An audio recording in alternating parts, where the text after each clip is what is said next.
மிதுன ராசி, மிதுன லக்னம்.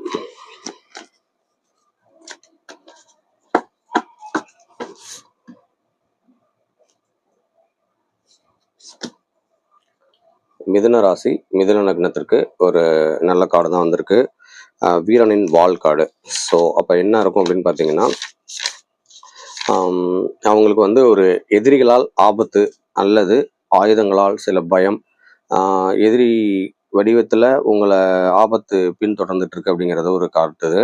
அதே போல் உத்வேகம், சாமர்த்தியம், பகுத்தறிவு, திறமை மிக்க நபராக ஒரு பரிணமிக்கக்கூடிய ஒரு நிலைமையும் ஏற்படுது மிதுன ராசி, மிதுன லக்ன நண்பர்களுக்கு.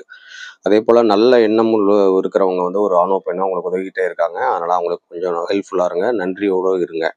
அதே போல் திடீர் நடவடிக்கை, அதிரடி செயல்கள், வேகமான செயல்பாடுகள் எல்லாம் உங்களோட காரணமாக இருக்கும், உங்களோட கேரக்டராக இருக்கும். அதை நீங்கள் அப்படியே மெயின்டைன் பண்ணுங்க, ஒன்றும் தப்பு இல்லை.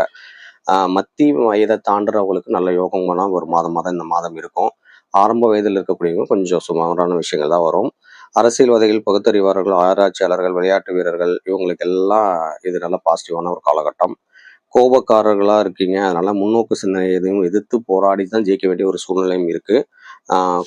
முடிஞ்ச அளவுக்கு எல்லார்ட்டையும் கலந்து ஆலோசித்து சேருதும் அப்படிங்கிறது தான் உங்களுக்கு வந்து இந்த மாதம் ஒரு முக்கியமான பாயிண்ட். அதாவது கார்டு வந்து கொஞ்சம் அப்படி இப்படி அப்ஸ் அண்ட் டவுன்ஸ் கார்டாக இருந்தாலும் பாசிட்டிவாக, அதாவது ரிவர்ஸில் இல்லாமல் பாசிட்டிவாக வந்திருக்கிறதுனால கொஞ்சம் நல்லது தான். பட் ஆனால் அந்த கார்டே கொஞ்சம் ஒரு டஃப்பான கார்டு தான். அதனால் கொஞ்சம் அதிரடி நடவடிக்கைகள், ரொம்ப வேக வேகமான டிசிஷன்ஸ் எடுக்காமல் கொஞ்சம் எல்லார்ட்டையும் கலந்து ஆலோசித்து கொஞ்சம் நிதானமாக இருந்தீங்கன்னா இந்த மாதம் நிச்சயமாக நல்லாயிருக்கும்.